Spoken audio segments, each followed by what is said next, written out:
Finance and Audit Committee meeting. And welcome everyone who showed up here and those online. So Teresa, can you take roll call? Absolutely. Joycelyn. Here. John. Here. Yummy. Here. Michelle. Here. Gordon. Here. Brent. Here. Ron. Here. Everybody's present. That's everyone. Everyone. Yes. Thank you. Okay. You have the agenda. There's an item. Do we need to add that as an agenda or covering that other business? What's the Procedures. yes. We can do that in another. Okay. Yeah. All right.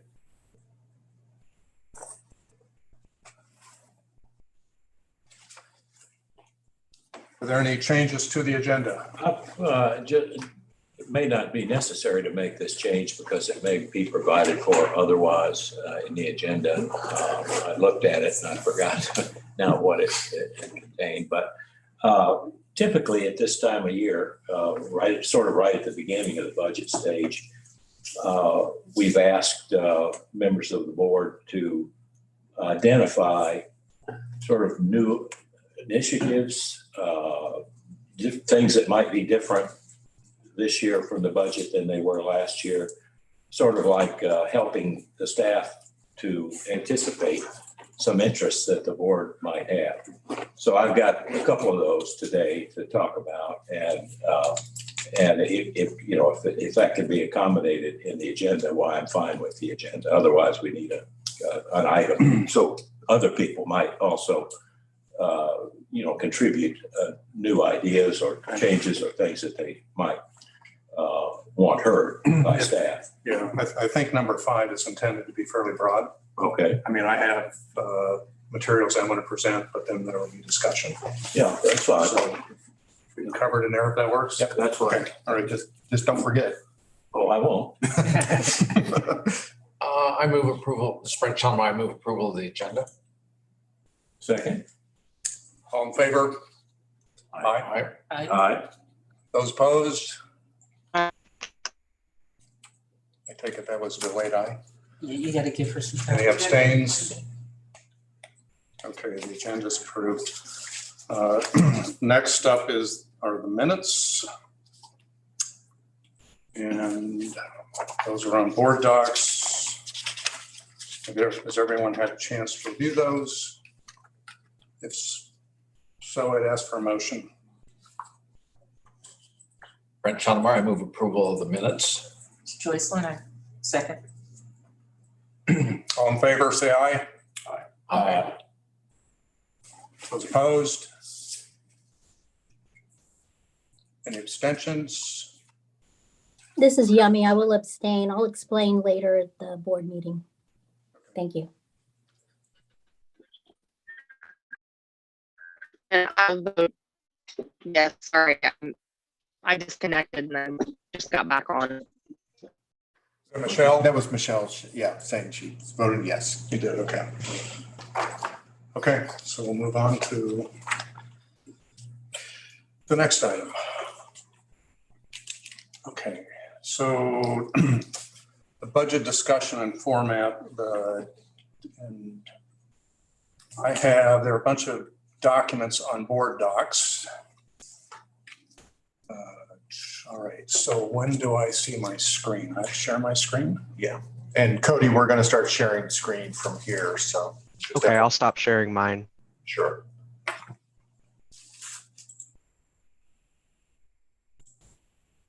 Okay, so now the question is, there it is right there. Get to some documents here. So bear with me. Okay, so what I've done is put together some different, all right, why is that not sharing? That's because that's Cody's screen and not. There we go. He's got it. Yeah, he's fixing it. So, Gordon, can I ask a favor? My eyesight should probably be better, but I just can't take that in. Can staff print this out so we can Sure. have this? Okay, so there are some PDFs that I'm just going to walk through. They won't take very long. And then the Excel file, I'm going to walk through that and really just focus on the charts. You don't have to see the numbers. So I still would like to Yeah, I print a would copy. like I still like to print a copy, so Yes, second. Okay, I will be a better student and okay. more attentive. All right, so why is my PDF not showing? Excuse me just for a second. Ellie, can you send those to the printer? Why is my PDF not showing? Okay, I think you have to go back to share screen. Give us a second. Oh, resume share. Ellie's gonna do that, Teresa. And now I want, okay, but I want this. Why is that not coming up? Good. Zoom icon.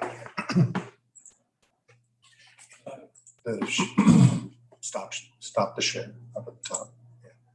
And then share screen. And then choose the PDF. Okay, so I have to do this each time? For each new file, correct. Okay. Just one comment before we start on that, if I may.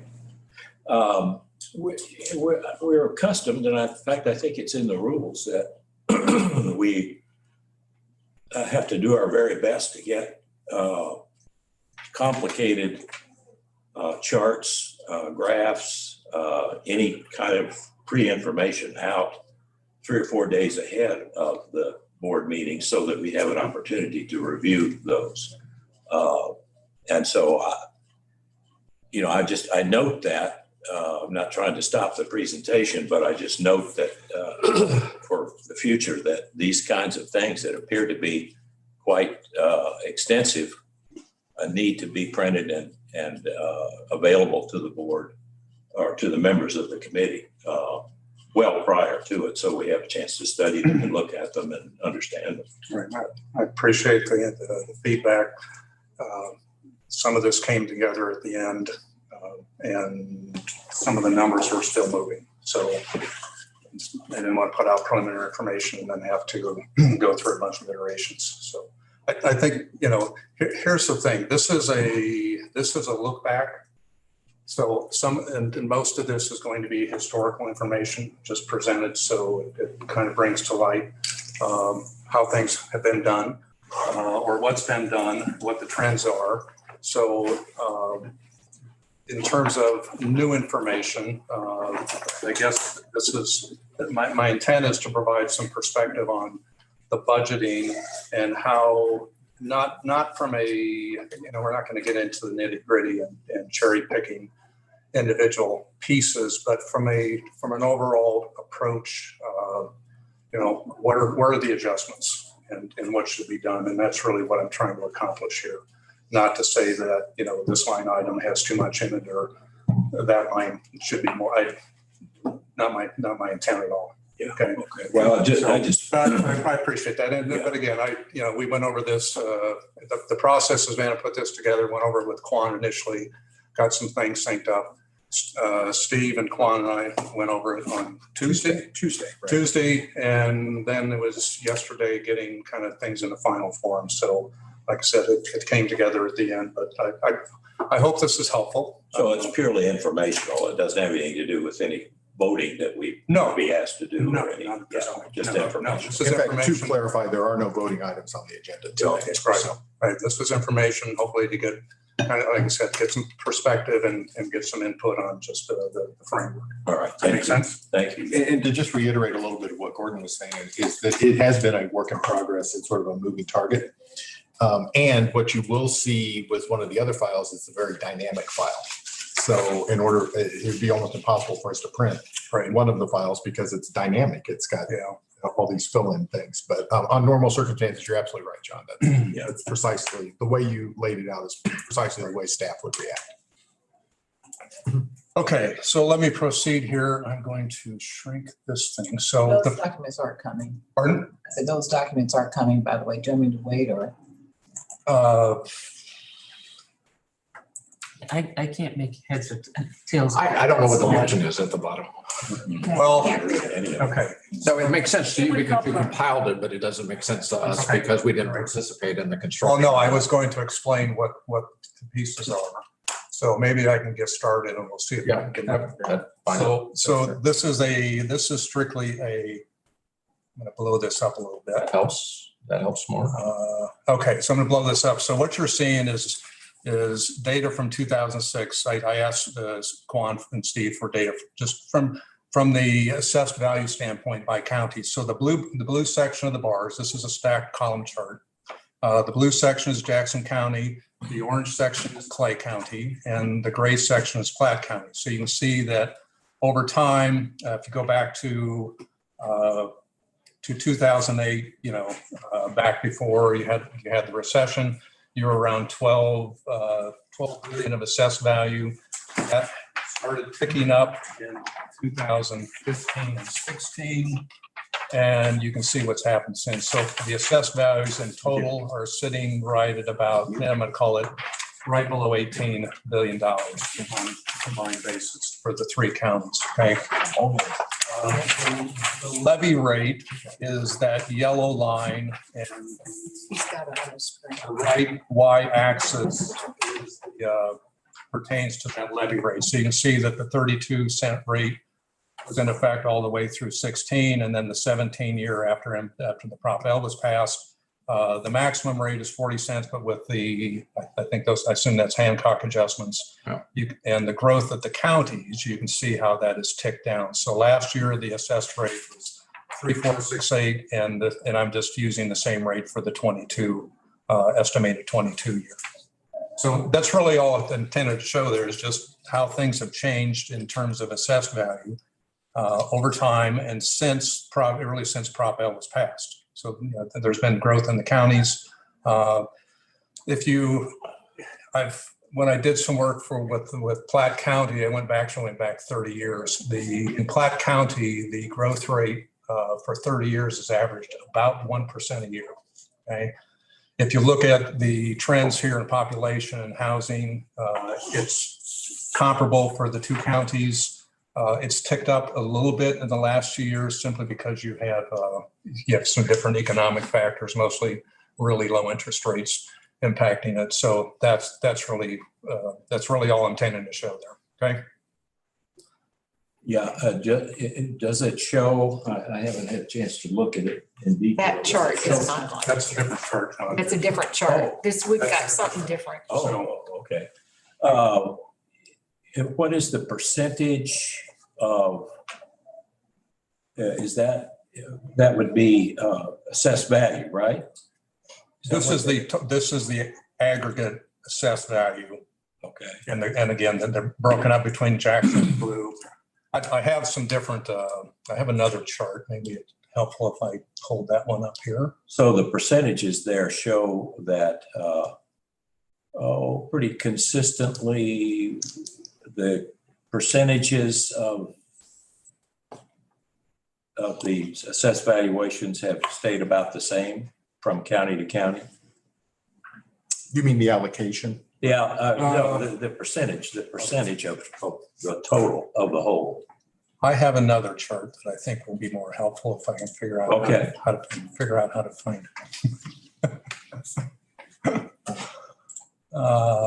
So I have stopped this one, Steve. Right, stop that one. Okay, and then I want to share go again, to and then open up the file. not that one, not that one, not that one. This one. Okay, so yeah, so then hit the Zoom icon again and then share screen. Share screen. Choose that. Okay, share. Okay, so maybe this will be helpful, John. This is a different look that I did simply by county. And you can see, and by the way, the y-axis over here is the assessed value, okay? Again, in millions. The y-axis over here on the right are the property taxes, okay? Property, or do I have that backwards? I'm gonna have to go back. Yeah, that would be right, isn't it, Steve? Yeah, I think so. 33 million coming off, 32 million coming off Jackson County. Yes, So that's right. In this case, you can see where the trend in Jackson County from 2000 really back again to 2006, and then what's happened since kind of a spike in 19, and then creeping upward.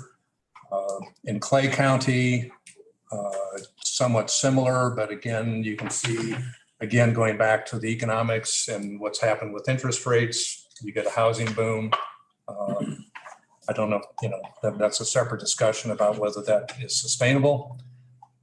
And then you can see the Platte County, which Platte County is, again, as I mentioned, just because I know it better, grows about 1% a year. And you'll see that there's a little more of a consistent trend upwards. One of the things, and of course, down at the bottom is the total. Okay, again, corresponding back to the other chart. But again, I have it's a different perspective because I put a different lower limit on the y-axis.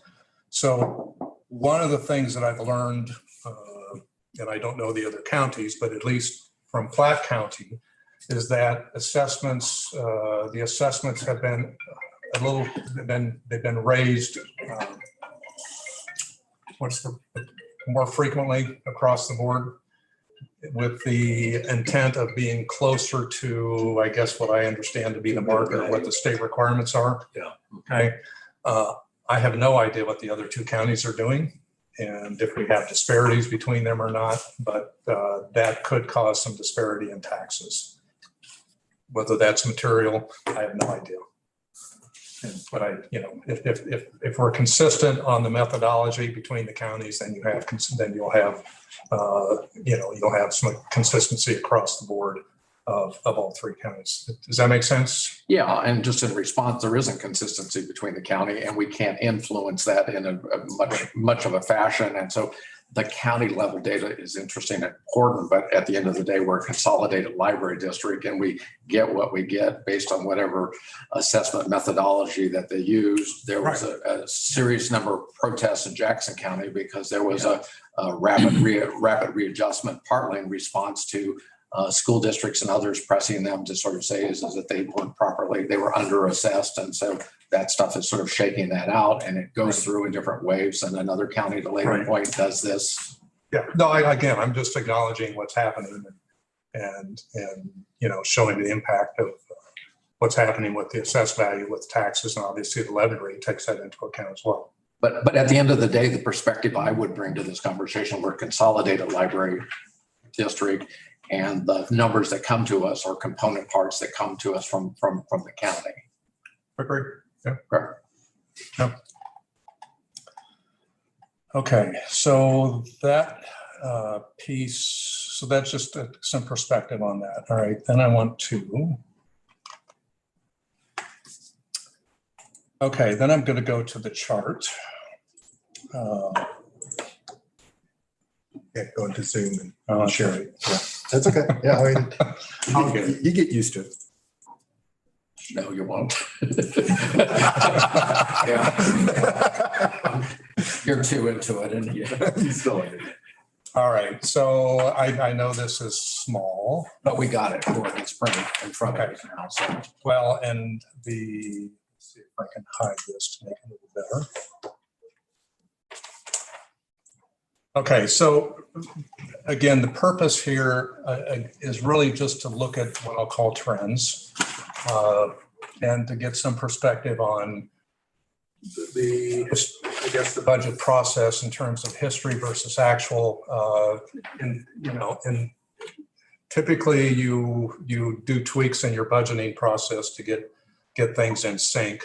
There are a couple significant items that I want to talk about as we go through this, but just I'm going to give you an example of what this is. So what you're seeing right now on the left chart is Jackson County revenues, and a couple things I just pulled over. Again, these are totals, all right? So you have on the green bar is the budget for Jackson County. The yellow vertical bar is the actual. Not a lot of difference in spread. Okay, and the gray line there with the numbers represent the housing unit cost per. Again, I'm using total county units in this case, and again, it's just a reference point. And then the yellow line is the yellow line is the per housing unit. the gray line is the population unit. So that data I took off of Mark. I assume it's reasonably accurate, but that's what I had available. And that is total county units. I haven't adjusted this thing to take into consideration that I think Stephen Kwan told me that about 2/3 of Jackson County is in the library district and 94% of Clay County. So I can tweak the numbers, but I don't know that it'll change. It'll change those numbers. It'll change Jackson more. Yeah, but it won't. It probably won't change the what I'll call the trend line. You know, it'll just change the location on the chart. Okay. So that is really, I can do that for each of these. You can see Clay County, Platte County. Again, there's a trend line. That's the orange line. That's the trend line against the actual what's coming in, and then you can just see in total where we stand. So flat from 13 obviously goes up in 18, which is first year that started coming in, correct? Right. And then you can see what's happened since. Okay. So I'm going to leave that chart there to the left and just leave that alone while I look at the right side chart. So on my file, and you guys can take time as you do this, I'm just going to give you a quick and dirty here. And I'm going to shrink this, so close your eyes while I do it, because it can cause you to eyes bug out. So this is really a fairly simple worksheet. The actual numbers that are put together with Kwan's assistant are over here. And again, just trying to get some perspective on what's been done historically, where the surplus funds for the general fund and where the capital fund are. There are some other funds. The debt fund comes into play here recently, and there's some other components, the insurance and the gifts and grants fund. But the focus is obviously on the operating fund. On the right side over here, you see these are the initial budgets, not the ultimate approved budgets, because those obviously have adjustments in them for things that occurred during the year. Okay. So on the charts, I just pulled those over based on what this drop down up here is. So to give you an example, I'm going to start just on the line up here and go to salaries. Okay, this is pure salaries. You can see where the budget is in the trend line over time. Again, I have the same factors coming into play. The orange line there is the actual trend line. So that trends up along the corresponding fashion with revenues. Then I can take and do all the other ones. There's FICA. You'll see the budget is typically higher than actual. Again, if our salaries come in lower, then FICA is going to be a direct in direct correlation with that. Retirement, again, function of salaries and full-time, correct?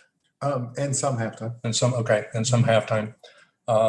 There was a 14. There was a significant contribution made as a catch-up? Yeah, no, not a catch-up. What was it? You all remember this, right? Yes. I mean, this is when we paid extra to pay, when you change your plan, which we changed our plan back in 95, 98, something like that, then you have to pay up when you change your plan. And then they amortized that. And what we did is we chose to pay off some of that a little bit quicker. Okay.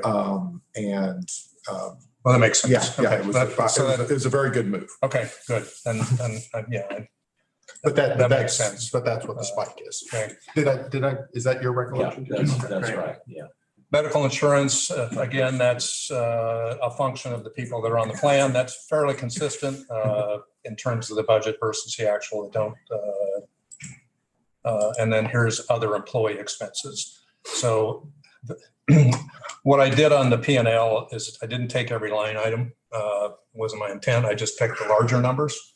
So with staffing to pick the large components, and then everything else kind of folds in here. So you'll see on some of these where there's a spread between the budget and the actual. This one is an example. If you look at 2020, that number is 379,000 and actual came in at 272. So, but again, I'm not going to go through the individual line items. And total personnel costs, again, you'll see just in total, the budget in the recent years, it was flat back here through 17, and it's ticked up here in the last 5 years with a little bit of spread between actual and budget. Okay, I think during that time, we actually didn't do hiring at that time. back in these early years. We were looking at, In which time period? when it was flat, we Oh. kind of, that was intentional. Oh, yeah. Yeah. Okay, Right. okay. And also in the most recent years as well, there was a And self-imposed I don't mean to interrupt freeze. your presentation. It would be helpful for me to know the why behind this so that it's easier for me to follow the points you're making. What is the end goal? Again, the end goal is to get a perspective on how budgeting is done and to, let me finish maybe, and I'll get to the. It's just hard for me to follow without. Okay. knowing Well, what at this point, I'm just explaining data. I'm not going to go through 100 line items, okay? Oh, thank you. I'll second that. But I would like the spreadsheet on my own so I can Yes. manipulate it. I think it's on Board Docs now. It is now. Yeah. Okay. I wasn't In Excel format, so you should be able to do. So all these manipulations. one thing that I'll give you that, okay, so our biggest, again, you look at the budget, the biggest costs are people, and then your books and what I'll call, books and ebooks costs. And then the third biggest, obviously, component is your facilities, okay? So I'm just going to go through the books here. You can see in this case, would it help if I move this over and blew it up? Yeah, that's. So you can see what's happened with books over time. And, actual's been fairly flat. The budget was up here. I'm going to, I'm not going to dig into that, but here's ebooks, which shows obviously a different trend. So you can see how this was back in 2013 was, okay, I'll get there. 735,000 and 21, it was almost 2 million. Okay, no surprise there. But in total, this is, you can see again, in total, where it was fairly flat, it's actually been fairly flat. And when you look at this across the board, we're spending somewhere in an average range, I'll call 4 million a year. Okay, the budget for the current year is a little over 5 million. Okay, then without belaboring, because I know you don't, but I think an example of what I'm probably trying to relay here is where, and again, this is an easy one to cherry pick, so I'm going to. not intended to be, this is not intended to be, a comment on the budgeting, but you can see where there's a spread between actual and budget. So as an example, this is an example where if we, you would look at your historical costs, if your square footage hasn't changed, if your utility rates aren't changing, your hours, if things are fairly constant in terms of how the building usage, then I would expect the budget to be somewhere in the range of closer to the actual number I've had, maybe on a rolling 3 or 4 year basis. Again, I'm sure 20 and 21 were impacted a little by COVID and some of the construction. A lot of businesses, Okay. our buildings were. Huge. So, yeah, but again, going back here, we're in the 1.1 million range. Absent anything significant, I would, in whatever changes are happening on facilities, we would get back to this. Again, I'd look at square footage and hours and what utility rates are. And the buildings as well, Pardon? with a few new buildings. Yeah, yes, yeah. So this is Brent Schaum. I actually have a different view is that we're subject to fuel adjustment charge. So Winter Storm Uri that we have little or no control over and these things. So these fuel adjustment charge makes it very difficult to predict utility rates. And so our biggest energy provider is Spire and Evergy. There are some portions of our district that are Independence Power and Light. And so the predictability of a different way to look at that is, are we using the same number of units of energy because the units of energy can give you one measure. The cost of that energy can give you something really pretty dramatically different, because some of these utilities are spreading these things out up through these fuel adjustment charge over a multiple year periods. So Is that, or are we rated as commercial? Is that the yes. reason? I mean, No, I mean, this is this no, cross off? no, this Well, is I don't see that. I can't please- say I see please- this in my own. any of these utilities have a fuel adjustment charge, whether you're a residential, whether you're commercial, or whether you are an industrial. So this winter storm Uri that kind of wiped out Texas resulted in a big spike and a huge increase. And if you look at any of your utility bills, and I actually would encourage staff to go look at our utility bills, and if you factor out this fuel adjustment charge, the ability to predict what utilities are going to cost you is predicated on what's the cost of natural gas, what's the cost of other sort of fuel supplies. And so there is an appropriate measure that says, are we using more energy or using less energy? One would hope, actually this came up in our last board meeting, to what degree do these new buildings result in more efficient use so that we're using less units of energy, but the connection between usage and pricing, there can be a divergence there that is really pretty significant. And so these are matters that go before the Public Service Commission, particularly on the case of Evergy and Spire. 3 of our libraries or 4 of our libraries are served by Independence Power and Light. That isn't subject to that, but our ability to control, we have some ability to control our usage. We don't necessarily have a really great influence about what it is that we happen to pay for it. Okay. Yeah, and in the case of, this is John, sorry. I just happen to be aware of the situation in Independence where they're contemplating enormous changes in the costs at this time by buying additional equipment that they feel that they need. And there's a lot of controversy there and a lot of possible change that will take place over time. But as it stands now, their rates, I don't know if the double is correct or not, but it's not far from it. They're going to have to. I've checked my bills against last year, and my rates haven't changed. So again, I don't want to get into the. No, but it's important. I think it's important. Well, it's more an issue for staff to make sure they're following a mechanical approach here and come up with a number. And as long as it's, they can support it, that's all. That's really all that is. That's the only purpose I have in showing this is, if I look at history, it says one thing. If I look at the current budget, okay, how did we do that? If there are factors going into that should come into play, take those into consideration, set the budget, and move on.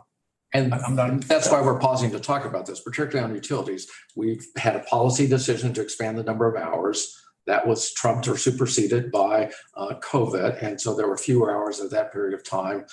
We've added new buildings and we've this fuel adjustment charge. So out of everything that's up there, this one particular component of the budget probably has more variability to it than personnel or other sorts of ones. That's the only point I'm trying to make here. All right, fair point. So, okay.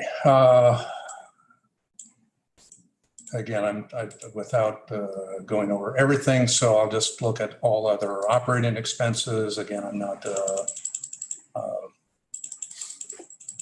This is everything that's not in those lines, but you'll see again the spread between the budget and actual. So that you can take this and look at it as you have time.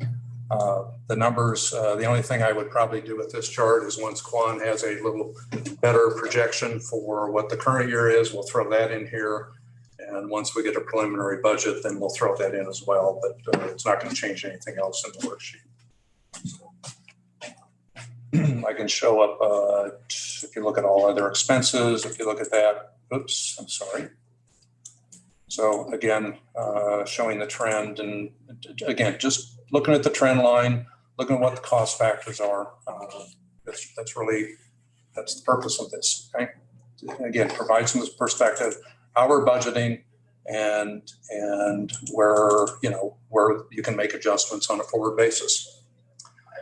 I'm sorry, Gordon. I appreciate this. I'm kind of a number kind of person. And so, you'd be surprised the amount of time I will spend with this. I do think it's important to back out Jackson County because I'm here to suggest that portion of Jackson County, which is the Kansas City Public Library District, can be different than that portion of Jackson County, which is in the Mid-Continent Public Library District. And to the degree that we are trying to trend based on county level data, that may skew us in a direction that may not fully inform us and arrive at the conclusion that we might suggest. When you say back out Jackson County, you mean?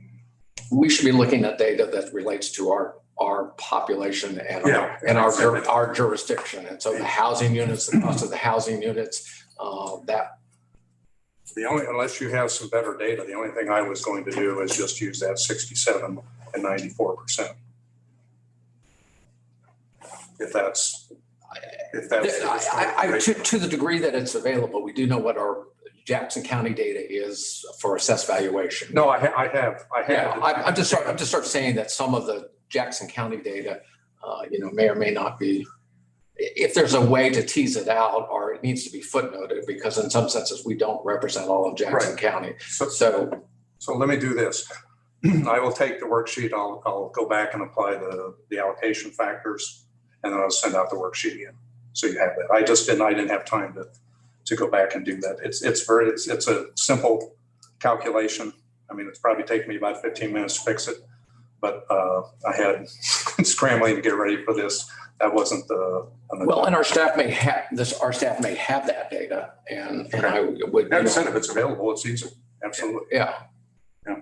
Yeah, in terms of the population numbers, I did actually send you the population numbers of the Kansas City Public Library District and the North Kansas City District yesterday. And so that would just be a matter of taking the 2020 census number of Jackson County minus Kansas City Public. Yeah. Okay. So we'll make the tweaks and get back in there. So. Yeah, correct me if this is John, correct me, Steve, if I'm wrong about this, but I think that, and it's a little known fact, the Mid-Continent Public Library serves around 52% of Kansas City. Is that maybe a little more than that? I haven't actually done the math, but. So actually, of the entire population of Kansas City, more than 52% is in the Are you talking metro or are you talking? I'm talking about the city itself. The city of Kansas City. Just the city limits of Kansas City. Yeah, right. But that does obviously include Clay and Platte County. So you bring in anything within the city limits of Clay and Platte County, north of the river, is Mid-Continent. Right. So that's how John gets at that number. Yeah. Okay. All right. Okay. All right. Back to one of the concerns I've relayed to Steve. If you go back to the budgeting, I guess I'll call it the initial budgets. I can't see this. Okay. I'm going to look at this later, but in the original budgets, there was no funding for what I'll call the capital costs. Capital maintenance, capital reserves. Typically when there's a significant footprint out there. And what historically has happened is you might correct me if I'm wrong here, is the excess, what I'll call the operating budget, was transferred into the capital fund at the end of the year, correct? As a general process. Right. Now, I would want to talk with Quan a little bit more about this because my recollection, and understand I've slept and I've forgotten a lot of things and all of that. But my recollection was that right after we started receiving the additional revenues from Proposition L, we were actually making a deliberate transfer into capital before, not as a matter of revenues over expenses, but before. And we changed that process in part because of the pandemic, and we just weren't sure what was going to happen. But as a general rule, right? Yes, okay. you are right. So in the original budget, budgets, there has been nothing. The debt service started in 2019. That's funded up here. On an actual basis in 2007, 2018, you moved 7.75 million in. Mm-hmm. In 2020, I'll call 1.3, and in 22, a little over $1 million. What I guess I'm throwing up for discussion is you have this commitment, you have this long-term obligation to maintain it. It is my suggestion that we look at that as a front-end cost and pull it out of revenue here. Tighten up, what I guess I'll call tighten up the expenses, given where they should be tightened up, and then look at it from that standpoint so that we know we have funding. It's one of the reasons I mentioned in the last meeting that we have sort of an what I'll call a reserve study and asset analysis to project your replacement costs over time. With the upgrades you're doing, some of those are further out than they were obviously 5 years ago. But in 10 years, if you look at, you're gonna have to replace carpet. 15 to 20 years, you're replacing HVAC systems. 20 years, you're putting on a new roof, probably in some of these, maybe sooner, some depending what's happened to them. Parking lots, any other building maintenance that has to be done, refreshing, so forth. And instead of waiting until those happen, it's better to have an idea of what your cost is going to be and start funding that on a current basis as opposed to waiting.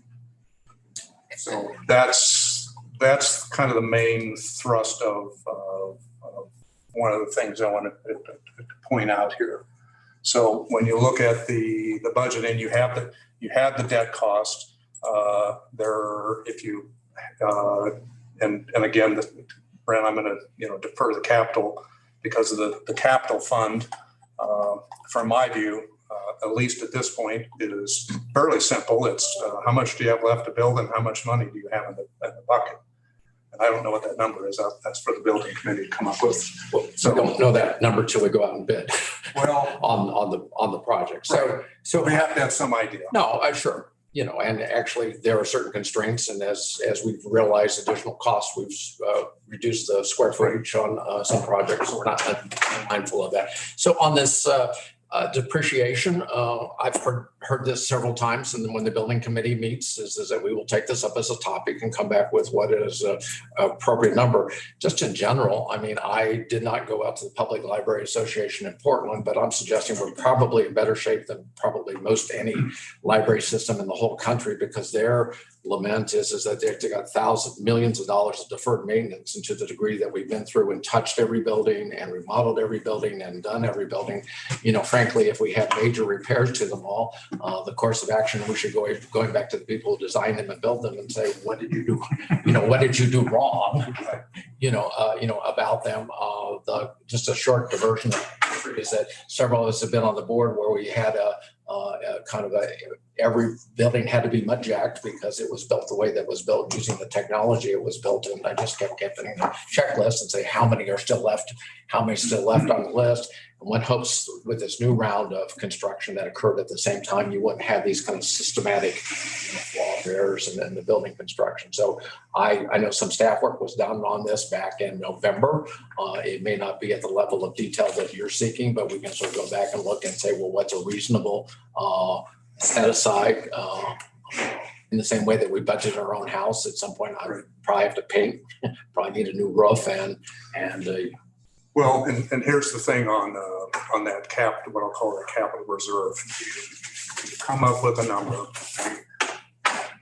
I would say on your first pass, if you're 50% accurate, I'd call that good. Right.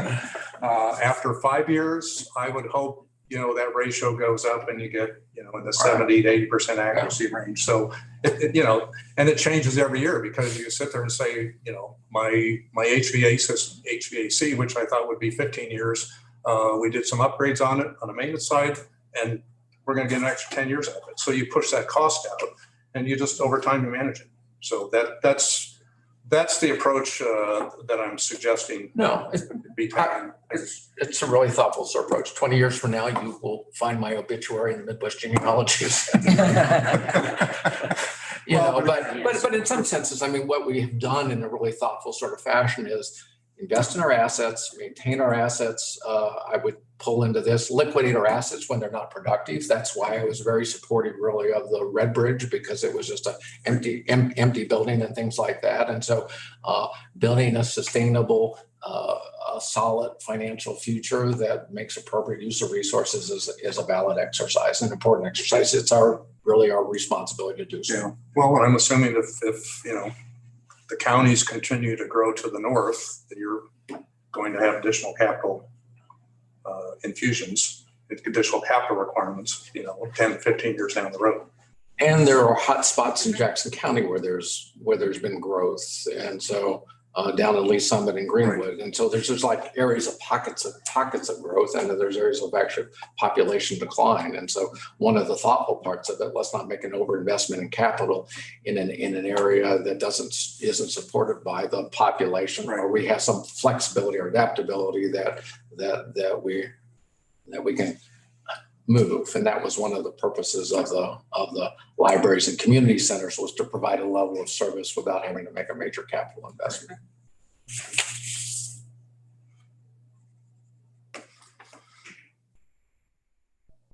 Okay, I hope I'm not in the Midwest Genealogy Center 20 years. So, It's longer than that.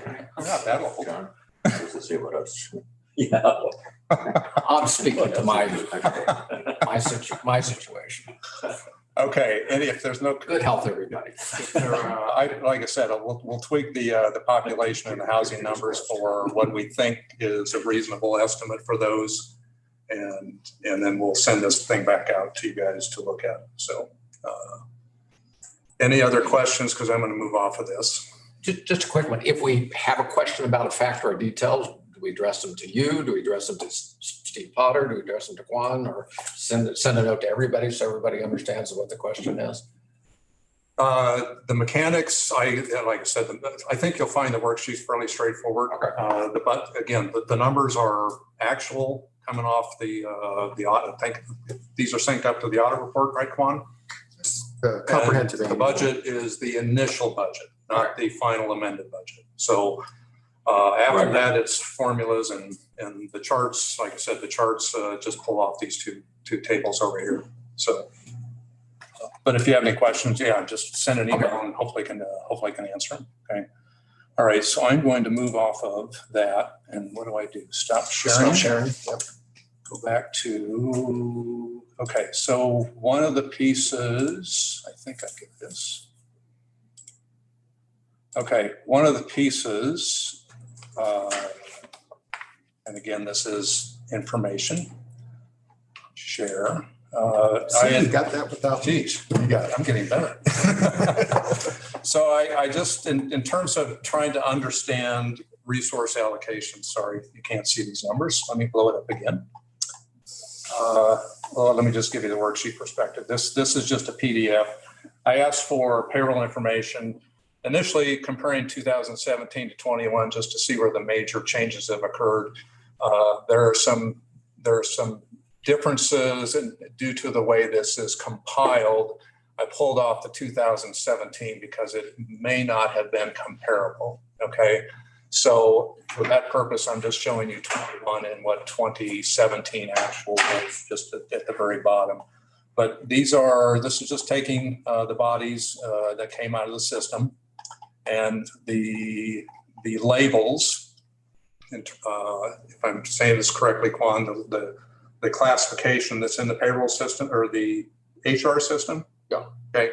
So combining, just merging those two data sets together, and so these are the allocations by those categories. So the top section was intended to be what I'll call administrative.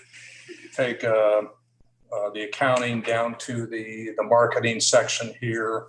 I called that administrative. You call it however you want. I guess maybe down to safety and security. Below that, from collections down below here, are what I guess I consider more to be program related.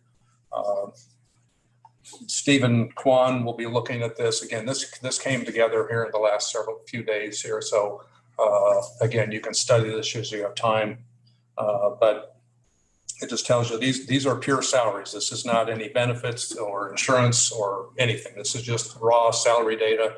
If someone has a rate of $20 dollars per hour, and the standard rate is 2,088 hours per year. It's simple mechanics. 20 times 2,088. That's the number that's compiled in here. If Steve is salaried, his salary is in here. I did put the executive line. I pulled out Steve and his what I'll call the 6 top positions off the org chart. That's what comprises the executive line.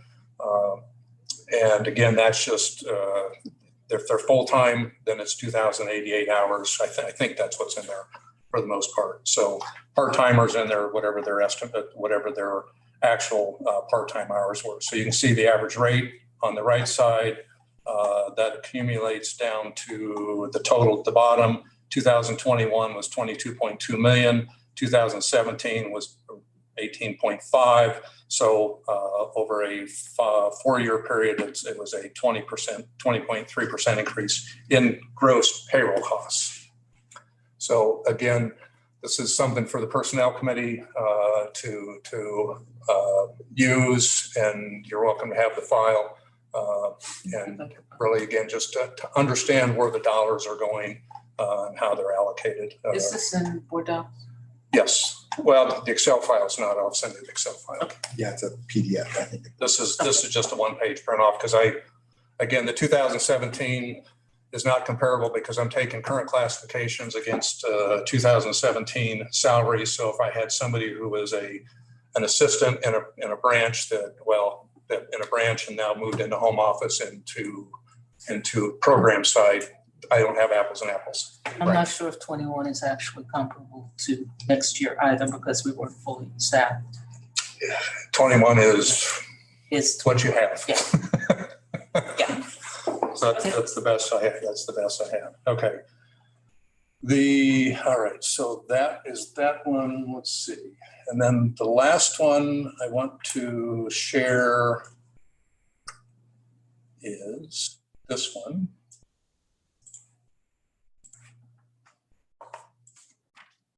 Okay. And can we see it? Sorry. Again, you can study this as you have time. I did this just to get some perspective on what's happened over the last 4 or 5 years. Again, I pulled in, this is the vertical bars are revenue. The blue bars are the 2017 revenue projection that was done at that time. That was, I think, it's the first quarter of 2017. The yellow vertical bars are the current projection that Quan has put together. So you can see the gap between those two. The line up here, the pink line, the short pink line is the actual population. Again, that's all 3 counties combined. That's going to change when I do the math on Jackson County and Clay. And all I did was project out what's going to be, I think I used a 1.2% growth rate because that's been, if you look at the trend over time, that's pretty much what the trend has been. So the same thing down here on the green line, those are housing units. They both, when you look back at that last one, again, you're going to see that they grow on average anywhere from right below 1% to, maybe a little over 1%, but the average is in that range. The orange dotted line is just a trend line of the current projection. And then this solid blue line down here is the registered borrowers. I took the actual to 2021 off the audit report. I projected out to 2032, again, using kind of the same ratio of 1.2% or 1.2% growth per year. So it's, I guess what I'm showing here is this is the trend line of my population and my housing. This is the trend line of my revenues, what's changed. If I look at what our actual revenues are this year, I think we're in this, am I right, 62 million Quan range? So the 21-22 is a 61.6. That was pretty close to our number, 4 years ago. That was quite a ways. That was actually a 10-year number out here when you look at the original projection. So again, just, kind of a question on what where should the trend be? What should the resources, what resources should we be consuming from 3 counties? And how do we keep that in sync? And that's really all this is intended to show. So this is Brent Scheldemar. I wouldn't want to see a different version of this graph. I would want to see a version of this graph that's for Proposition L, because we had an explicit opportunity to the public that said, do you want to spend more on your library systems? And that vote came back, and that vote was in November of 2016. And that vote was 212,000 people said they wanted more resources committed to the library system. That was basically a public vote that said we want to change the trend line because we want to make more resources available to support the library system. So to kind of just trend past that vote, trend past that notion, in some senses, we engaged in a social contract with the public that said, you know, what resources are you willing to make available? And they said yes.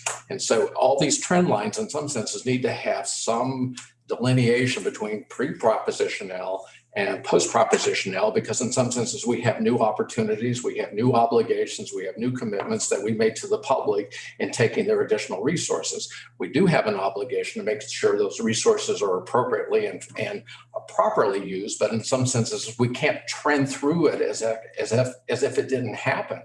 This was the first time in 25 years that the public ever had this chance to make this statement, and to act like it didn't happen. That might not be your intent, but the graph acts like it didn't happen. It did happen. And so any graph needs to sort of show resources and expenses pre-Proposition L and post-Proposition L, because these are two different worlds. Because in some senses, there was a view of those of us that were here at that time in 2015 and 2016 is that we were not sure what we would be able to do as we trended the revenues and expenses at that period of time.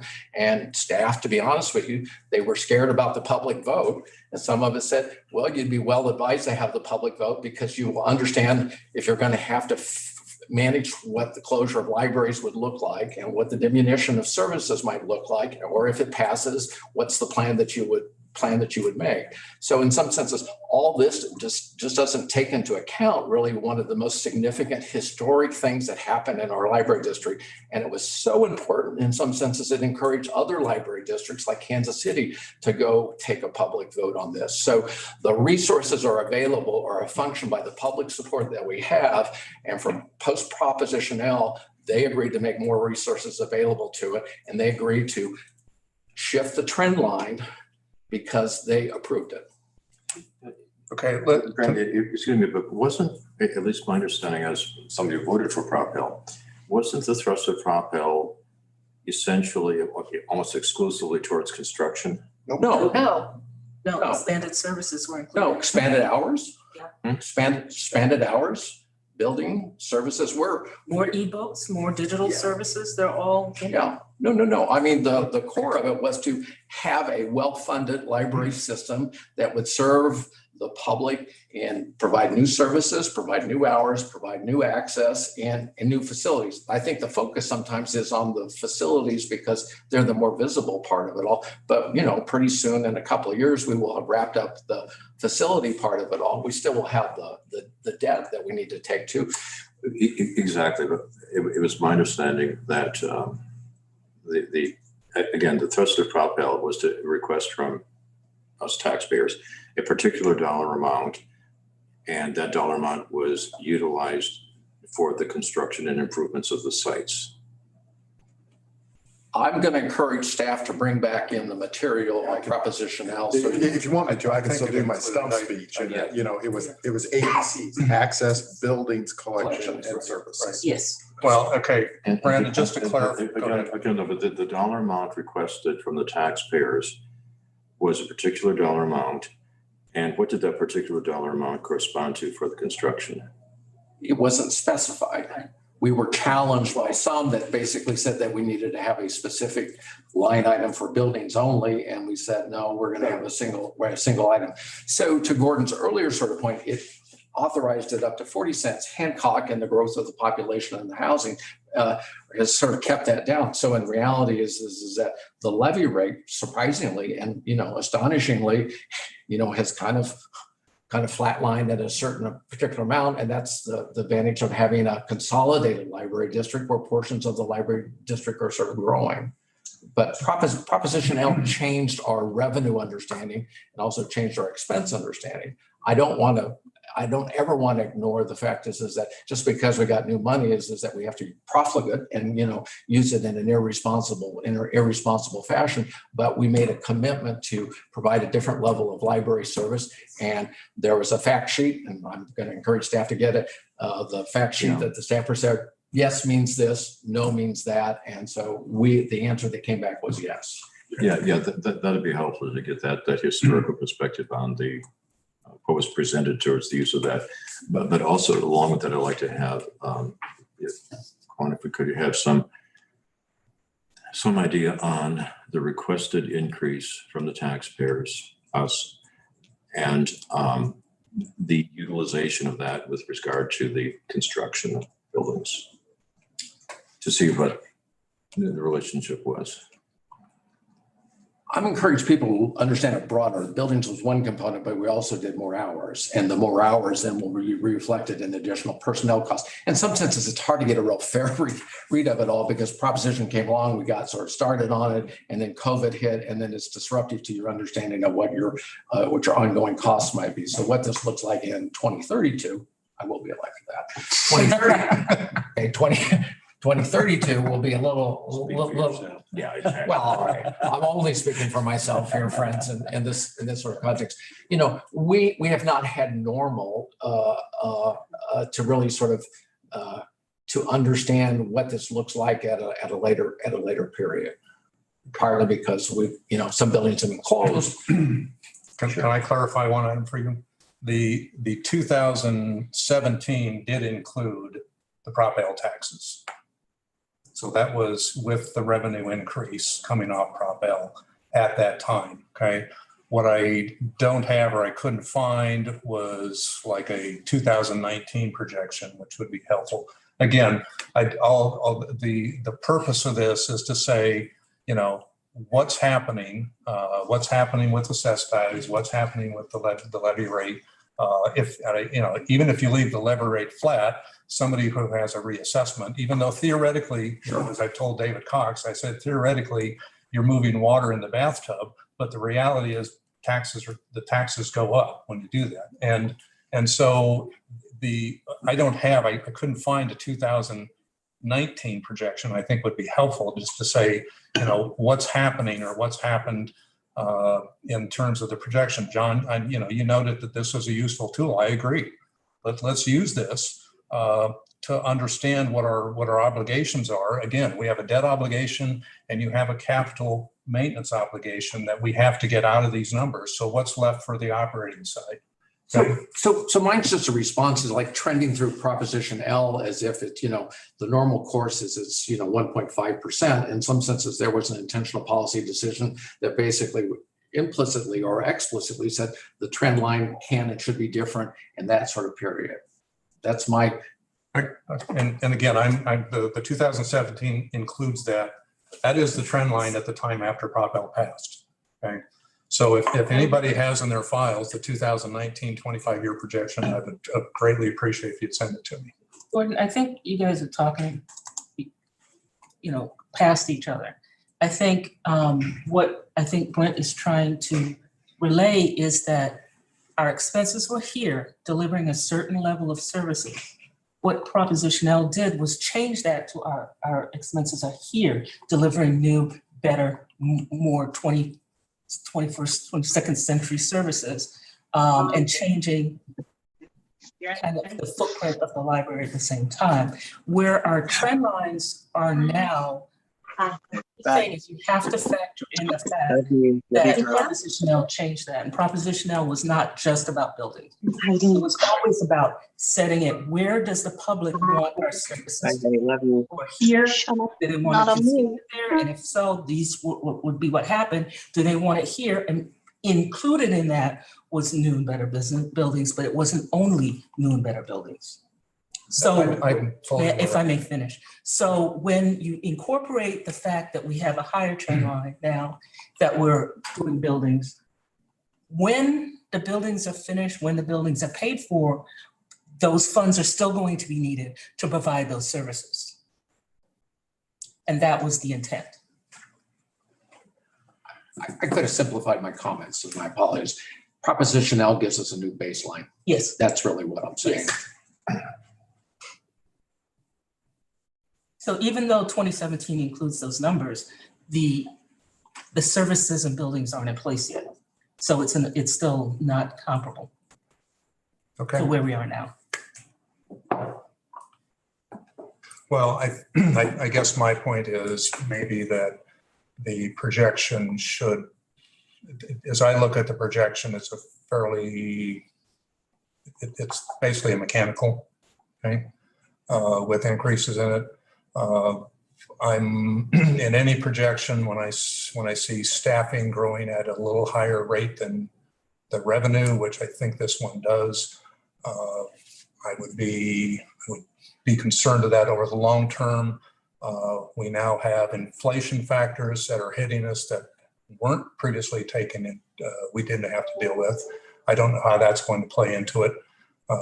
Brent mentioned utilities, what happens? So all those factors come into play in terms of what I'll call the cost of running the operation. So when Steve Carr and I had the initial discussion, what I said is, what does it cost us today to keep the doors open and the lights on and providing the current level of service, okay?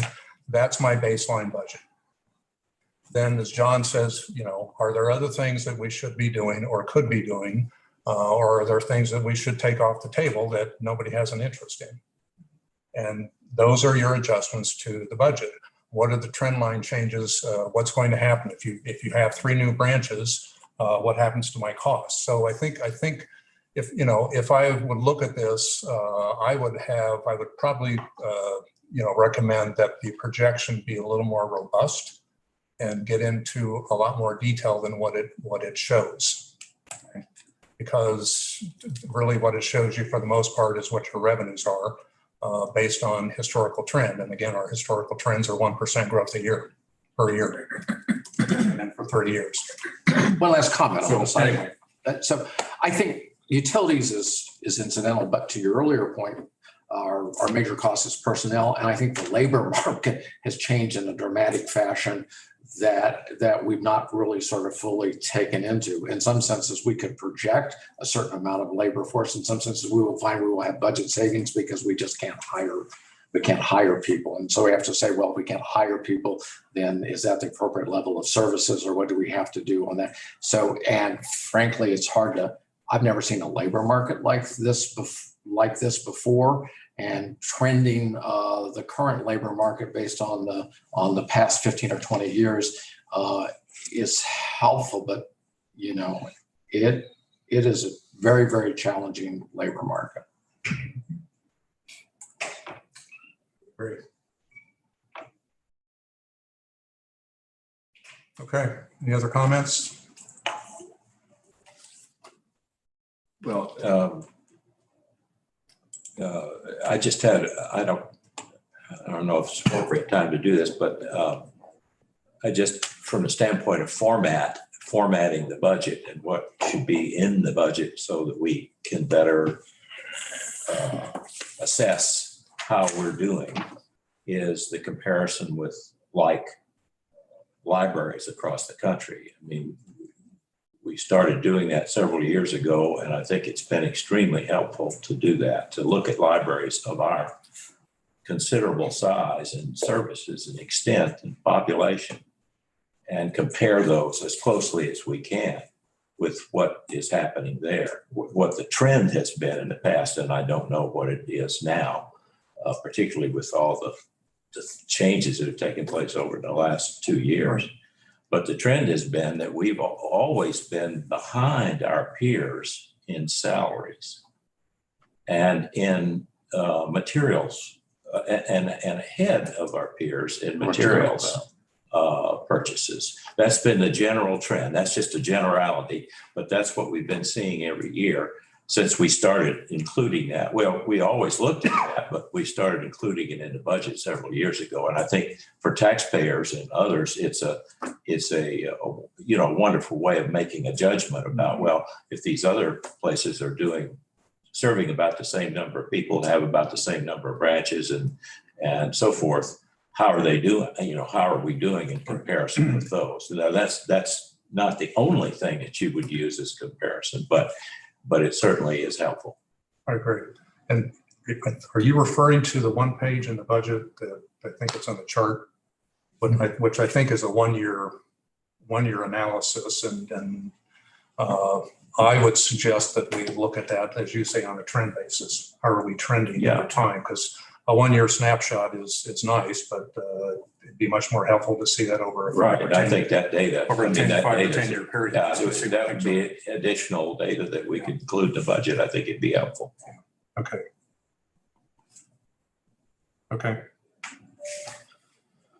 John, you wanted to talk about new stuff. You want to take the floor? Yeah. I don't want to be the only one. What I was trying to get across earlier was that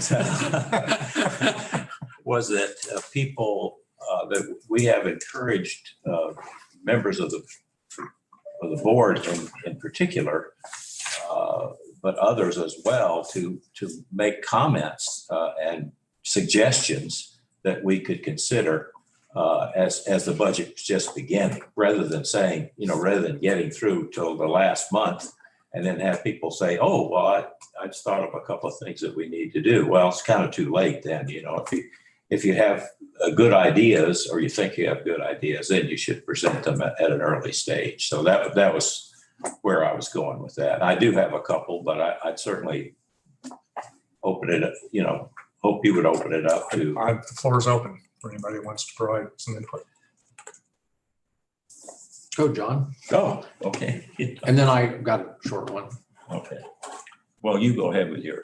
Do that. I want to hear from you, John. Okay. Okay. Forgive me. I have some of this written, so I'll sort of half read it and half talk about it at the same time. So let me just start by saying that I want to describe two programs that will, I think, strengthen the library's performance overall, and especially its responsibility to assist in public education, since that's one of our main goals, really, is to be able to help in the whole field of education. Libraries are, in part at least, educational institutions. These programs will require commitment and planning by library staff and budget support if they're to work properly. And so that's why I'm mentioning it at this stage, because I've anticipated a budget for each of these items that I will talk about. And it's a real guess, because the program is not designed, and it would have to be designed carefully to get the most out of it and to do it as best possible. And but I've done a little bit of that myself. I've done that in my past occupations. And so I've taken a strike at it, but I would caution that that's only a very rough number. Okay, program number one, as I see it, of the two that I want to talk about, is, and this is something, interestingly enough, that Ron and I have discussed in the past, and I think we're in agreement about the problem itself. And that is the need to enrich our staff with people of color. It is quite obvious that we have not been successful in attracting Black applicants, and we need to fix this in the future. Our lack of fixing it has been a failure that we have had. It's markedly noticeable in several districts that are in our library district that have large populations of persons of color and particularly large populations of Black students in high schools and middle schools and public and private schools. And I think that that we have just not been successful in attracting Black applicants, and we have to do a better job than that. So the program one is something that I had described many years ago in a session that we had that was a strategic planning session. And it wasn't taken up at that time and acted upon, although, there was a lot of discussion about it. There would be an internship program. From my city management background, I'm very aware of the role of internships in producing future leaders and people to lead local government. And I think an internship program aimed at high school students that would be approached early to show that the library actually presents a career path for all of our students. And I don't think we've done a good job of showing that. I think one of the reasons we haven't had success, particularly with Black applicants, is that we have not shown that there is a place for Blacks to be in the library and have a library career, successful library career. I don't think we've done a good job of showing that. And I think by doing an internship program, which would require working with the school districts, of course, and working with the teachers in the school district, so that we could show that the library is a legitimate career path and that we are interested in improving the number of people of color in our library districts, especially those that have a high number of our patrons that are persons of color. So how would it work? I don't have all the details of how it would work, but I think it would be a robust internship program, which would probably support somewhere between 15 and 20 students per year.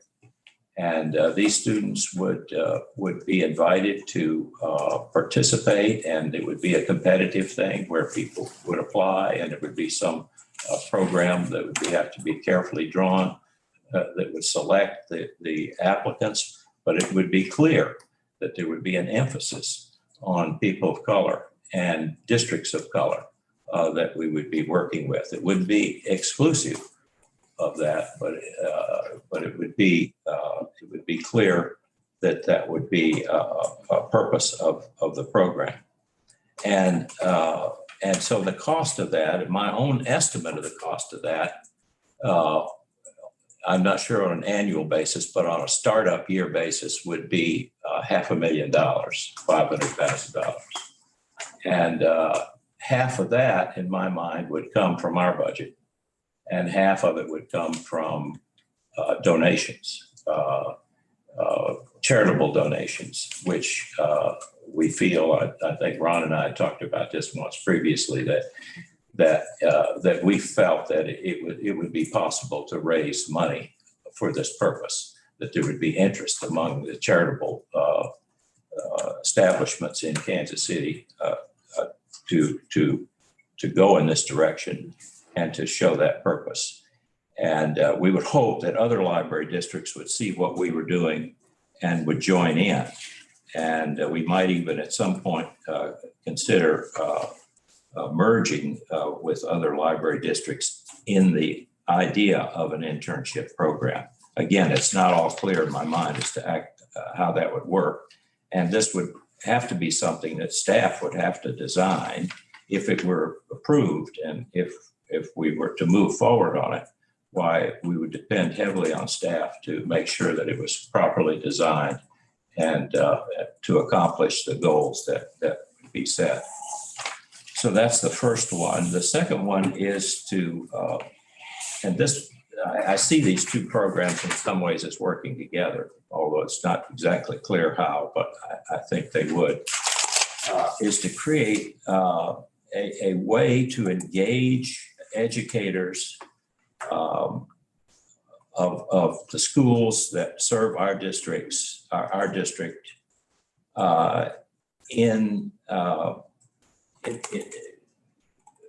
so that they would have, so that the educators themselves would have a direct influence and voice in influencing library programs as to how they could be more successful and in helping educators do their job. This idea comes from the fact that I've done a fairly extensive amount of talking to school teachers and asking them what they thought about the library. And I am constantly amazed at the fact that that I'm told by and large that teachers don't know what Mid-Continent Public Library does. Now, some do, and I know one particular teacher, a friend from Lake Tapawingo, where I lived previously, who is a teacher, and she is intimately familiar with what they do. Partly it's because she knows me and she felt comfortable, going to find out about it, and has found that it has been a tremendous help to her teaching, is to be able to use the benefits of the library to engage those benefits in her daily teaching routine. The homework help, all kinds of things of that kind that teachers need to know. And for some reason, and I've never been able to quite zero in on what that reason is. For some reason, we have a good relationship with the superintendents, but it seems like we don't penetrate far enough to get to the people who are actually doing the work, the teachers themselves. And I think that's what we ought to do. And I think you do it by forming a teachers advisory group. Of course, this would have to have the approval of the superintendents or the whoever the people are that are managing the type of school we'd be talking about. But we would want to try to get a number of people, a number of teachers that would be appointed by those schools to serve on this advisory panel. Now, it would take some time and it would take some money because, you can't just have an advisory panel and don't have any staff for participation or preparation or planning or and so forth. All of that would have to be done and all of it would have a cost. And my best judgment about that is that the 1 year cost would be about $100,000 to get such a thing started. I think you'd almost have to have at least an individual or some part of individuals that would be exclusively available to that, to make sure it happened, to make sure the meetings were properly staffed, to make sure that the notices went out, to make sure that there were, food, something to eat while the teachers were talking about their needs and while they were learning about the library's needs. And I can see a relationship between those two programs. I can see the teachers knowing what the library is doing and being more willing to participate more willing to see their students participate in internship programs. Hey, John? Yes. Brent, you told me you have 11:30 hard stop. I'm all right. Okay. All right. Well, we can. Well, that's those are the two programs I wanted to talk about, and they have a budget component. That's why I wanted to mention them at this meeting so that we would understand that. And I think we'd be a better library district if we did both of those things, but it is going to cost some money to do it. If I can just maybe pick up with. Can I? Oh, yeah. Go ahead. Well, no, I want to get you because you have a hard stop and I want you to be able to. I'm scrambling out the door. My phone allowed me more time in the way that the world works these days. Okay, so Ron, go ahead. Okay. I just want to pick up on what John shared about some of our visits. You got to both sides of the tenure on the board. I'm the new kid in the block, and John, of course, is quite tenured in being a trustee. Old. Well, we both are in that sense. But one thing that struck me immediately prior to having been appointed as the trustee, my exposure to the library is essentially the Antioch branch or the Riverside branch. And that was it. I didn't even know Woodneath was there, but then I started imposing a time budget on myself to visit more branches, just to stop in and take a look at whatever. And one thing after a while that struck me, and then COVID put a pause on everything, and then John and I were sharing this idea. Yeah, Cody. I have, of the various branches I've been to, I have yet to find one person of the management who wasn't like this, beige, me. I saw no black, brown, Latino, Hispanic people in the middle and upper management of a single branch. I've yet to go into a branch to see somebody working at a service desk who happened to be in a wheelchair. Or anybody comes up working there, unlike a Lowe's or Home Depot or Walmart, who maybe has a prosthetic device because she lost a limb in the Gulf. And, you know, maybe that's just the way it is. But we have 850,000 people who are directly or by close proximity as family or customers, taxpayers. And if you look at I've been going into a branch, and when I say hello, somebody says, good morning, with a Hispanic accent. And to me, this is, if we look at Clay and Platte, it's roughly 20% non-Caucasian. If you look at Jackson, it's over 25%. Okay. Where in the world in this library do we have anything that represents the people who pay the bills?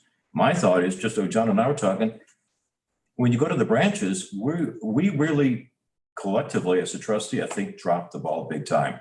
Why in the hell do we have to spend $53,000 to tell us that everybody looks like me, a European Caucasian? It's $53,000 that should have been apparent. Yeah, Bob Dylan said you don't need a weatherman to know which way the wind blows. Well, he was right. I think we have an opportunity to forget the past, to forget how we got there, but to take some immediate actions and structural things that happen to be in this library that are, to me, resulting in a complete lack of basic justice to about 250,000 of our taxpayers is something that we should look at. There may be budget implications, but I think there are vastly superior implications in terms of basic fairness to 250,000 people that we should at least take a casual look at, and we don't need another $53,000 to tell us what to do. I think there's enough experience within the Board of Trustees to take a look at this and then just do something in the right direction. And again, another thing that John been talking about, the schools. The only way we're going to get this to continue this is by getting the younger generation involved. And the most intimate, direct way, I think, is through the school system. And I've done quite a bit of volunteer work with the Smithville High School through the FBLA, Future Business Leaders of America. And the first thing we did is talk about across the street, practically, there's a library. You can tap into there, and there's a host of entrepreneurial efforts for grown-ups, but model that what you have. And it was a great resource just for some of my classes in Smithville, and expand that by 3 dozen branches and maybe not centers like the genealogy. But I think there's a resource there that the schools would just love to be aware of and to use beyond just getting a library card. But yeah, the two things that John had were elements of very, very wonderful conversation. So thank you for bringing it up.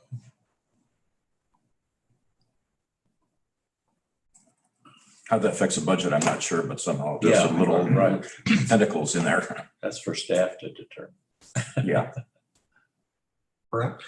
I'm curious. I mean, we've got 2 committee members who are online, and if I want to defer if there's something that's on their mind, because we've not heard from them other than A or nay, and just make sure that they've got the information. absent that.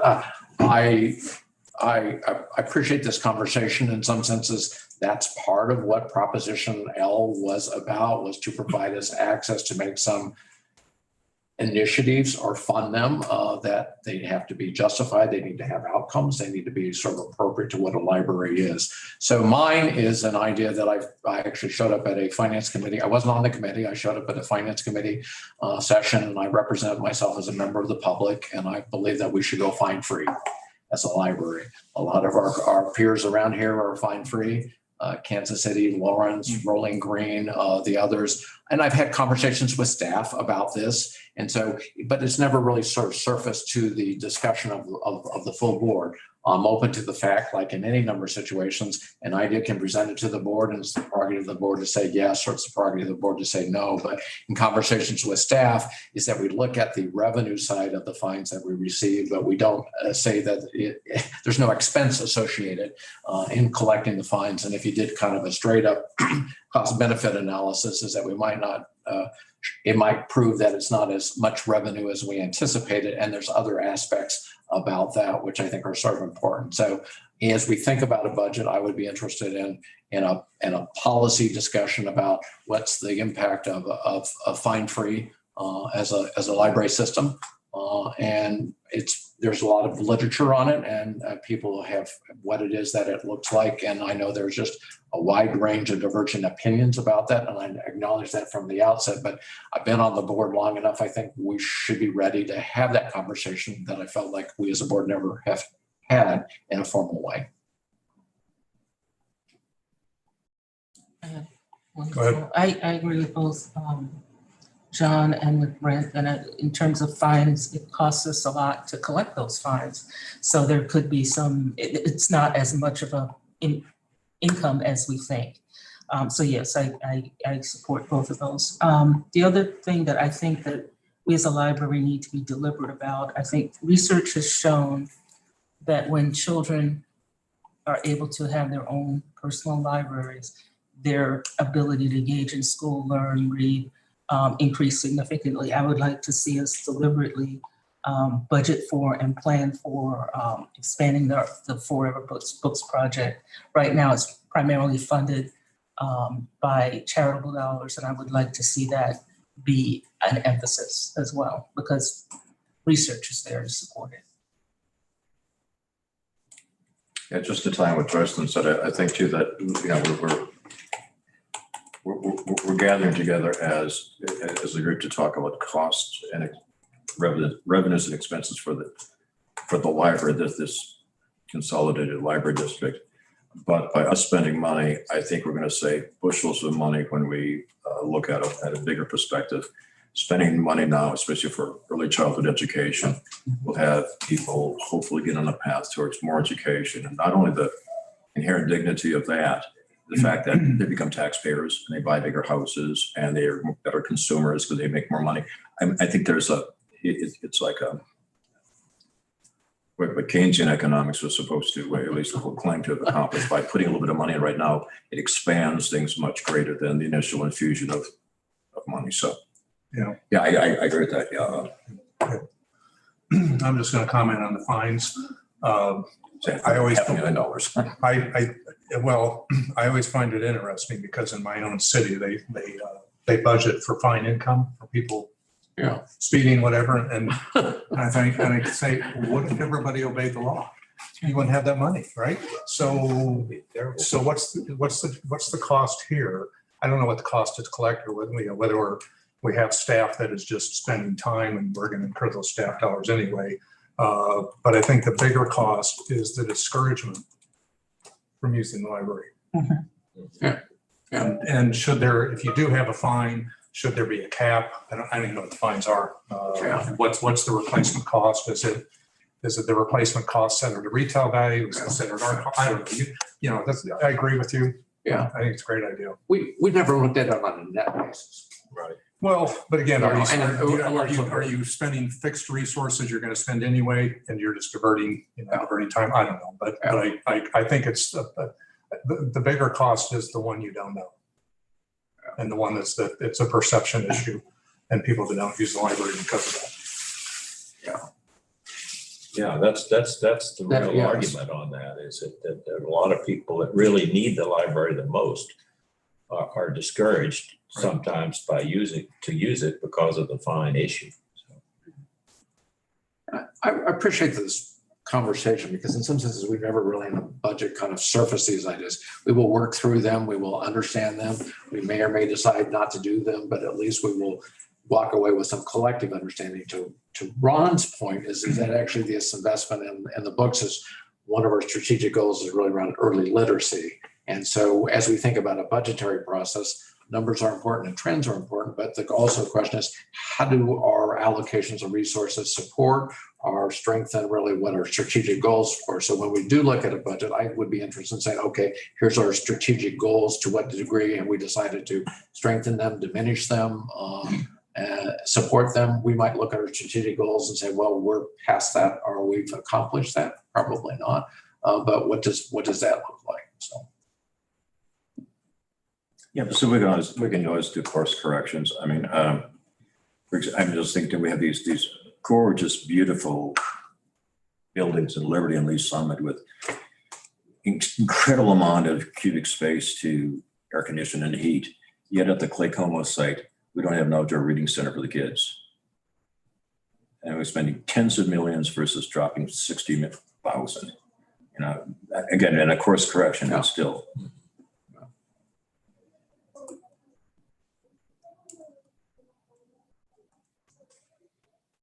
Any other comments? Anybody? Yummy? Who else is online? I think Michelle dropped off. And Michelle, you still there? I think she dropped off. Yeah, I'll have say some comments if Go ahead. if I may. Yeah. I love the discussion. Great. I just appreciated so much all the ideas. I really liked your ideas. Everybody, John and Brent and Joycelyn, I thank you for those good suggestions. I guess I'm a little confused about why it would cost $500,000 to do the internship program. But let me just say one more thing about that. I think that I guess I see that as if that could be even just expanded to, my hope would be that every branch every year could, possibly intern, 5 people, just to throw out a number. But how I think it would be really great for people that are underrepresented people of color is that it would, the branches would match their population. So it would just automatically include whatever the demographic is.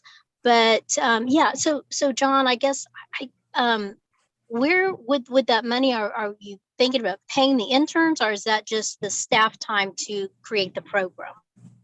Yeah, the staff time is a small part of it, actually. The real money would be paying the interns. I mean, that would be, an incentive.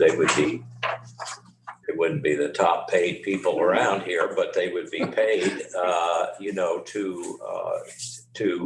and they would actually work within the library system. They would work, and there could be a summer internship program and a school year internship program, or both. What I did to get to the 500,000 was I did both, and I tried to. I started out with 25 students. And that gave me $760,000. And I decided that I didn't want to present a number that large. And so I knocked it back to about 15 students. So I do say, Yummy, that it would be great if we could do that, but the cost would soar if we did it correctly. And we tried to have interns in each one of our branches, all of our branches. It would get beyond, I think, reasonable expense there. But I do think that I'm not discouraging more, because I think the more we do, the better off we are in so many different ways. But I do think that there's a limit to what our budget could stand now. And I think there's a limit to what we could expect from charitable contributions. But I do think we could anticipate significant charitable contributions for a program of this type. I think it would be a popular thing.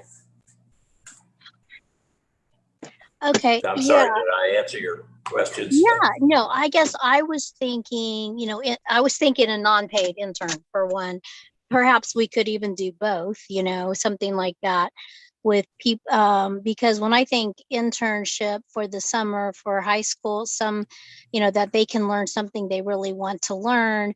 I think of just some, not an hourly wage, but like, $1,000 for the summer. You know what I mean? I'm thinking just something on that level. But yes, I think maybe once the program gets going, I think there's people who would maybe really like to do it, especially if it was associated with the school as part of their school program that is not paid. John, if I can ask a question, would some of these displace what might otherwise be part-time staff? I mean, are you adding new dollars, or It would be reallocating? I think it would be adding new dollars. I don't think. I don't think we have excess part-time staff now. I think we're maybe even a little shy of. But if you have somebody in this would augment it. I think it might have the effect of not having to expand our part-time staff in some instances. I think it has that capability. I think it also adds value in it gives a voice to the youth in library services. And I personally believe that if we're asking kids to work, we should pay them. kind of on that page. Yeah. You want people to show up? You Yeah. want people to show up? Yeah. Pay them, and if you want to keep getting a paycheck, keep showing up and do the work. You have it as close to a real job experience as possible. Well, I guess I look at it as, this is yummy. I guess I look at it as part of, just a fun way of something that would be part of their education, that everything is just not for pay, that it's maybe a more fun way to really learn something. So I think there's merit in both ways. But I had a quick question about the fines. I think it was Brent that brought that up, that if any was that Brent? Yes. Okay. If there's any research showing, are the books coming back if there's no fines? How do you get the books back? That's what I'm asking staff to do. This has probably been, I'm going to defer to Mr. Potter. This has probably been going on for 5 or 7 years. So there's a lot of real world experiences that can inform what the practical outcome of that is. And so that's part of the information I want to try to bring before the full board. Okay, thank you. And Joycelyn, what did you bring up again? Yemi, I brought up the Forever books for children. Oh, to okay. encourage reading and literacy. Also, I think right now our fines are capped at $1 per book on the price of the book. So that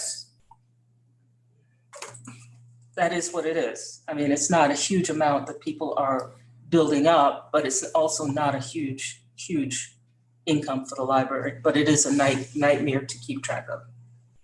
Yeah, I can totally see that.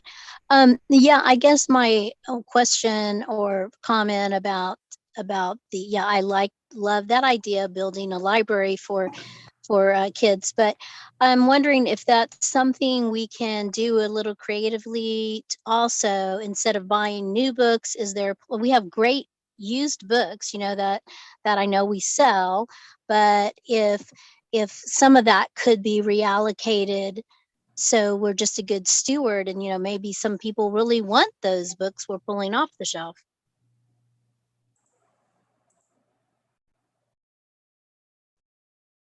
Yeah, I mean, this is Brent. I think that's part of what the presentation is. There's considerations about used books and the like, and I frankly had not thought about pink eye in the way that I should. And so the value of surfacing these ideas now is to allow the staff the time to organize the information, because there are considerations that don't come top of mind, and we shouldn't do them casually, but we should explain why we might do this and why we might not do this, and the operational and the budgetary impact considerations attendant to any one of these ideas. I remember when Brent first brought this up, my comment at the time was that for that meeting, I drove there in full compliance with all traffic laws. Not that I'm a good citizen, I just didn't want to get a ticket. And I think there's that deterrence factor, which is probably kind of hard to quantify, but it's the nature of original sin. We have to be, we need guidance once in a while. Sometimes that's through negative implications, but if we do, and I think the dollar amount was around $500,000, we could cover the $500,000 we're talking about. Yeah. But as we conclude this, what I'd like to say is that staff has been taking notes. They've been peppering me with messages and text messages, not just the people in this room, but other folks listening. What I have wanted to do was to listen and to take notes and to consider what is being brought forward. Clearly, if you want me to talk about going fine free, I can do that right now and talk for 45 minutes and give you all the pluses and minuses. That's not the point. The point is for you all to talk about this and to help try to get some prioritization. Or I could talk about the advantages of Forever Book Fund and where it is advantageous and the pluses and minuses associated with used books versus new books. I appreciate this conversation. I think staff appreciates this conversation. And we will continue to work with, I guess, the individual committees as we're trying to operationalize this and then figure out what those would be and then bring them back to the full finance committee. All right. Anything else, or we'll move on? Well, I just might add one quick thing, and that is that this kind of conversation is the kind of conversation that you have when you develop a looking forward program, looking at where the whole board gets together sort of informally and discusses strategic direction. And we haven't done that for a long time, and I think that it's time now that we consider that. This is beyond the finance committee. I'm sorry, but it's a whole board consideration that we have new members, we have lots of ideas. It's time that we had a systematic, sustained discussion. Throw that into Ron's bucket to deal with. Let's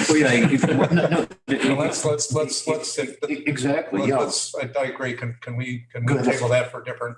Good. Because we're clicking the clock here. So, all right. So if I can move on, everyone okay with that? Let's get to the revenue discussion. And Juan, I guess I can throw my worksheet up, or what do you want me to do? Oh, Cody's got it. Well, unless it's a does. different worksheet, Cody's got Juan's worksheet. Okay.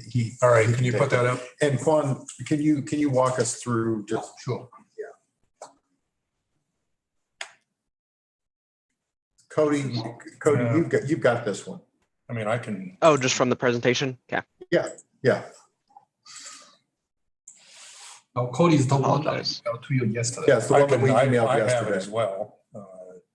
There it is. There we are. There are two tabs on that worksheet, Cody. One called operating revenue, the other one is tax. Can you start with the tax? The only thing I have on is a PDF. Well, and I've got the actual file. Let me back out of the presentation and get it up. Oh, okay. There you go. Yes. Get that. Okay. And then blow that up a little bit, please, Cody. Okay. This is the projection for tax revenue. I have 3 years history on it. Next year is not a reassessment year.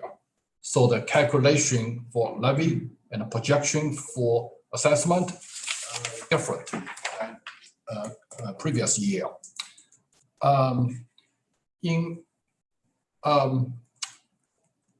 We have projections for real estate property tax, personal property tax, because it's not a reassessment year. So I don't think the real estate assessment will increase. Personal property tax, personal property assessment could be different. It could be a little higher. I don't have the number. I can only an estimate, but I don't think it will be a big change for current year.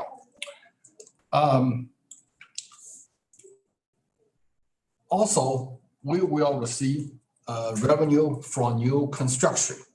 So new construction, again, I can only estimate based on historical trend. I don't have the number until summer from the counties. So add those all up, I don't, currently I estimate new construction will be 2% of the total assessment, plus a small increase in personal property assessment. So overall, I believe we might have 2.5% increase from current year. I'm talking about the next 2022 tax year. But the 2.5% increase in assessment does not necessarily mean we will have that much increase in tax revenue. Tax revenue is based on the calculated levy. And that one is based on the increase of assessment, inflation rate, and the statutory limitation of 5%, whichever is the lowest. Right? Yeah. Because the increase in assessment will definitely be below the inflation rate, and it will be below the 5%.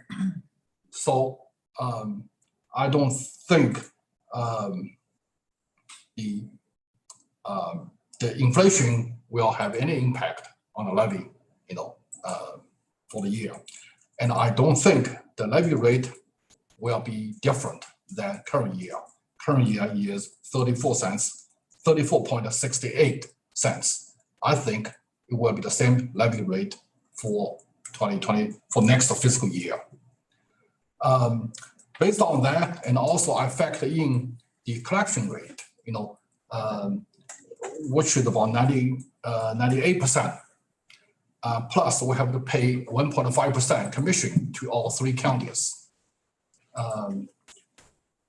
Delinquent tax, we always get about between $1.5 to $2 million a year from all the counties for delinquent tax. There was also another piece called a replacement tax. It's the old inventory tax and the pilots. That's about maybe $2.5 million a year in the past. So add all up, I think a reasonable projection for tax revenue is about $62.6 million, which is about 0.7% increase over current year's estimate. So that's the tax revenue. Again, I think the tax revenue will be increased 0.7, below 1%. Even the assessment could be 2% higher. Cody, can you move on to next tab, the operating revenue? Okay. So if I put in all the tax revenue projection, and we also need to make a transfer for debt payment, which is about $6.58 million for next year. That would leave us about $56 million for operations, which is about 0.7% increase, over current year's estimate. Besides tax revenue, we also receive some grants. Most of them are governmental grants, like E-rate reimbursement, state aid to public libraries, and A&E entertainment tax. Those numbers don't change a lot. I believe will be the same as current year, which is about $700,000. We may receive some small donations from private sources. That's for $5,000. So the grants and contribution is about $705,000. Investment, I use the average investment asset, average investment amount and $12 million times 0.5 yield, 0.5% yield. That's about $60,000 for the investment income. Final fees, if no change, we may receive about $500,000 in final fees. Half of that is from the fines. The other half is from the fees, including meeting room rental, passport service, inventory sales, and other things. And also, we receive some miscellaneous income, about $80,000. So that would give us a total amount of close to $57.4 million for operating funds revenue. And that's about 1% increase over current year's estimate. Yeah, that's my projection for the operating revenues.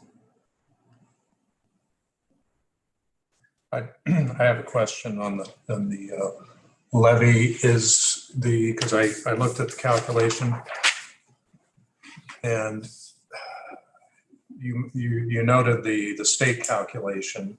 When that comes back, whatever that yield is, result is, does the board have the ability to pick a number if they want to pick, not higher obviously, but do they have the ability to pick a different number if they wanted to? And I'm just asking a hypothetical question here. If it came back at 35, Yes. or if it came back at 34 or 34.68 and it came back at 34.90, does the board have the ability to say we want to leave it the same? The board can set any levy rate below the calculated ceiling. All right.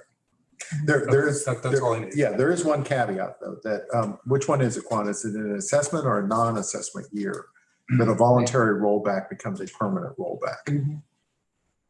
Yes, the rollback will be if the board set a lower rate and a ceiling, then we will have a new tax revenue base for future calculation. Yeah, so you have to be really careful in choosing to do that. Is it for only 1 year or is No, it for permanent change? Permanent ceiling. So for instance, using Proposition L as an example, went to the voters, said, 40 cents, they voted 40 cents, but if we decided to take a voluntary rollback of, let's say calculated at 32.5 and we wanted it just to be 32 even, then our new ceiling would be 32 even. We couldn't go back up to 32.5, 30, 35, 37, any of that without a new vote of the people. So you have to be really careful on voluntary rollbacks. It's kind of like county property taxes then. Well, the county property tax has the same kind of rule. If you ever take it to, you have to be careful about taking it to zero because getting it back to one is difficult. Yeah, impossible is what we are seeing. So yeah, you want to be very cautious on a voluntary rollback. Any questions? Comments? Okay. I think we're public comment. Teresa, we have none. Okay. The other business, I believe Steve passed out just before the meeting these revised procedures. That was something on the last. You read the minutes. We asked them to come back with changes. I'm going to acknowledge that we have these, and I'd like to defer them to a future meeting. So I haven't had a chance to even look at these. So if that's okay with everybody, we'll defer that item at least till next month, if not till after. Yeah, and just a tiny bit of clarification. The changes are being made. We wanted to share this with everybody based on what we said we were going to do. 2, senior leadership is still working through these to make sure that they look good for us as well. 3, we're going to share them with Hood to make sure that there are no unintended consequences, something that we accidentally do to fix here that creates a problem there. And then 4, and I always like to make sure that we talk about this. I mean, a lot of this is coming straight out of the ACH fraud issue. And then there were things that we did, you know, within hours afterwards that were changed that are not necessarily in here. And of course, we've been holding those a little bit close to the vest because we kind of feel like those are some internal procedures. We don't want to discuss them in an open room, but we would be willing to discuss those as well at some point. All right. Any other comments? Any other business? Just a quick announcement, there's a building committee meeting on April 11th at Monday. 1 p.m. And so part of that was to review the Riverside project to make sure that the documents that we receive reflect the prior board's actions and decisions. So. Just one final comment. Isn't this Giving Day? Today is Library Giving Day. Yeah. Library Giving Day. As you're taking a collection. You need to. Yeah. I have a plate I need to pass around. No, it was. That's right. I get 2 hours is how I'm doing it. It's part of National Library Week, but to Brent's part, I think that you all have given in kind today. So thank you. All right. I move we adjourn. Thank you. Okay. Second. All in favor, say aye. Aye.